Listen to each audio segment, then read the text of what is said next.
សួស្តីបងប្អូនអ្នកគ្នាបាទសម្រាប់បងប្អូនដែលជាអ្នកតាមដានទៅលើតម្លៃហាងឆេងមាសបាទតោះមកមើលវីដេអូអំពីការវិភាគតម្លៃហាងឆេងមាសរបស់ខ្ញុំបាទអញ្ចឹងសម្រាប់បច្ចុប្បន្ននេះបាទតម្លៃហាងឆេងមាសនៅលើទីផ្សារអន្តរជាតិម៉ោង5បាទ18នាទីកំពុងតែជួញដូរនៅតម្លៃ$4,718ក្នុង1អោនបងប្អូនគ្នាបាទអញ្ចឹងយើងឃើញថាតម្លៃហាងឆេងបាទនៅសប្តាហ៍នេះបងប្អូនបាទថ្ងៃច័ន្ទអញ្ចឹងយើងឃើញថាបើកផ្សារមកបាទគឺតាំងពីថ្ងៃច័ន្ទមកដល់ថ្ងៃពុធនេះបាទតម្លៃហាងឆេងមាសមានការកើនឡើងចំនួន$331នៅក្នុង1អោនបាទនៅលើទីផ្សារអន្តរជាតិសម្រាប់តម្លៃហាងឆេងនៅទីផ្សារខាងក្រៅបាទអាចមានការកើនឡើងរហូតដល់$400នៅក្នុង1តម្លឹងបាទអញ្ចឹងនេះគឺជាការប្រែប្រួលរបស់មាសអញ្ចឹងតាក់ទងទៅនឹងតម្លៃមាសបាទខ្ញុំមើលឃើញថាតម្លៃមាសបច្ចុប្បន្នគឺវាកំពុងតែជួញដូរមកកាន់ key 0តំបន់មួយបាទដែលជាអញ្ចឹងតំបន់ខាងនេះបងប្អូនទាំងគ្នាបាទអញ្ចឹងកន្លែងនេះគឺជាប្រវត្តិតម្លៃដែលវាធ្លាប់ឡើងទៅដល់ខ្ពស់ហើយតមកវាចុះមក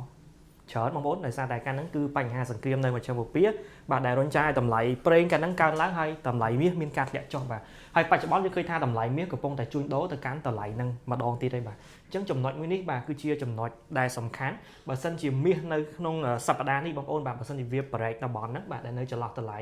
$4,730ទៅ$40នៅក្នុង1អោនតម្លៃមាសខ្ញុំមើលឃើញថានឹងមានការកើនឡើងទៅរកតម្លៃ$4,800នៅក្នុង1អោនបងប្អូនអ្នកនាង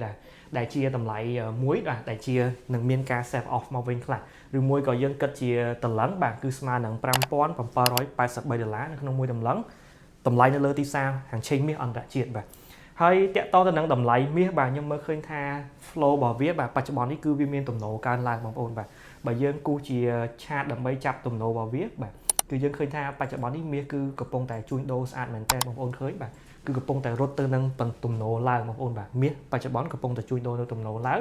ហើយខ្ញុំរំពឹងទុកថានឹងមានការ retracement មកខាងក្រោមវិញខ្លះបាទដែលជាតំបន់ដែលយើងអាចធ្វើការពិចារណាក្នុងការទិញទុកបានបងប្អូនបាទអញ្ចឹងជាធម្មតាសម្រាប់តម្លៃមាសបាទនៅពេលដែលវាចង់បន្តការកើនឡើងបន្ថែមទៀតខ្លាំងវាត្រូវមានការធ្លាក់ចុះសិនបងប្អូនបាទអញ្ចឹងខ្ញុំរំពឹងទុកថាតម្លៃមាសអាចនឹងមកតេស្តទៅនឹងតំបន់ហ្នឹងបាទហើយយើងអាចធ្វើការរក confirm នៅក្នុងការចូលទីផ្សារបន្ថែមទៀតបាទចឹងបងប្អូនរងចាំមើលបាទតម្លៃមាសអាចនឹងតម្លាក់ខ្លួនមកឲ្យយើងធ្វើការទិញទុកទេឬមួយក៏វាបន្តការកើនឡើងបន្ថែមទៀតបាទអញ្ចឹងនេះគឺជាការវិភាគរបស់ខ្ញុំបាទបើសិនជាបងប្អូនអ្នកគ្នាចាប់អារម្មណ៍ក្នុងការទិញលក់ជាមួយនឹងតម្លៃហាងឆេងមាសជាមួយនឹង